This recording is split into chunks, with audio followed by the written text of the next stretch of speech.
Kembali lagi dengan saya Damianus Ciompa, NPM 12150037, Prodi Agribisnis. Di sini saya akan menjelaskan tentang hipotesis, populasi, dan sampel. Hipotesis adalah pernyataan tentatif yang merupakan dugaan mengenai apa saja yang sedang kita amati dalam usaha untuk memahaminya. Hipotesis penelitian ialah hipotesis yang kita buat dan dinyatakan dalam bentuk kalimat. Contohnya, ada hubungan antara gaya kepemimpinan dengan kinerja pegawai. Yang berikut, ada hubungan antara promosi dan volume penjualan. Fungsi hipotesis. Hipotesis merupakan kebenaran sementara yang diperlukan diuji kebenarannya. Oleh karena itu, hipotesis berfungsi sebagai kemungkinan untuk menguji kebenaran suatu teori. Jika hipotesis sudah diuji dan dibuktikan kebenarannya, maka hipotesis tersebut menjadi suatu teori. Jadi sebuah hipotesis diturunkan dari suatu teori yang sudah ada, kemudian diuji kebenarannya dan pada akhirnya memunculkan teori baru.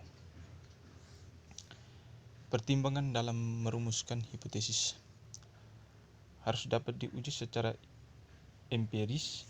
Maksudnya ialah memungkinkan untuk diungkapkan dalam bentuk operasional yang dapat dievaluasi berdasarkan data yang didapatkan secara empiris.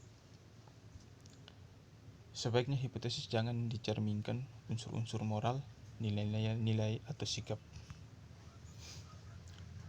Menurut bentuknya, hipotesis dibagi menjadi 3. Yang pertama, hipotesis statistik.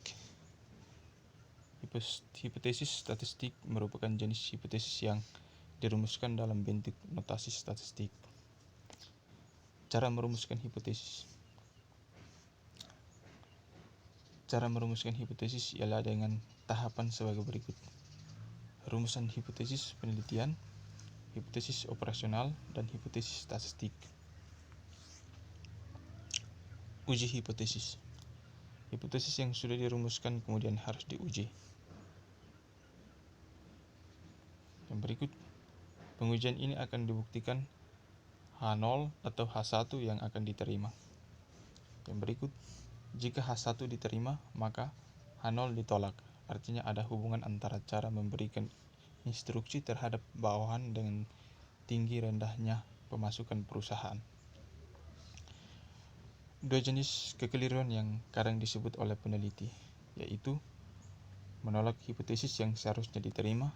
Kesalahan ini disebut sebagai kesalahan alfa. Menerima hipotesis yang seharusnya ditolak. Kesalahan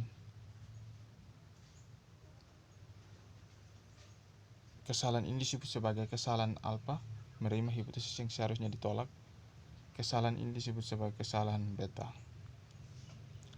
Populasi dan sampel. Populasi merupakan sekumpulan orang atau objek yang memiliki kesamaan dalam satu atau beberapa hal dan membentuk masalah pokok dalam suatu riset khusus. Populasi yang diteliti harus didefinisikan dengan jelas sebelum penelitian dilakukan.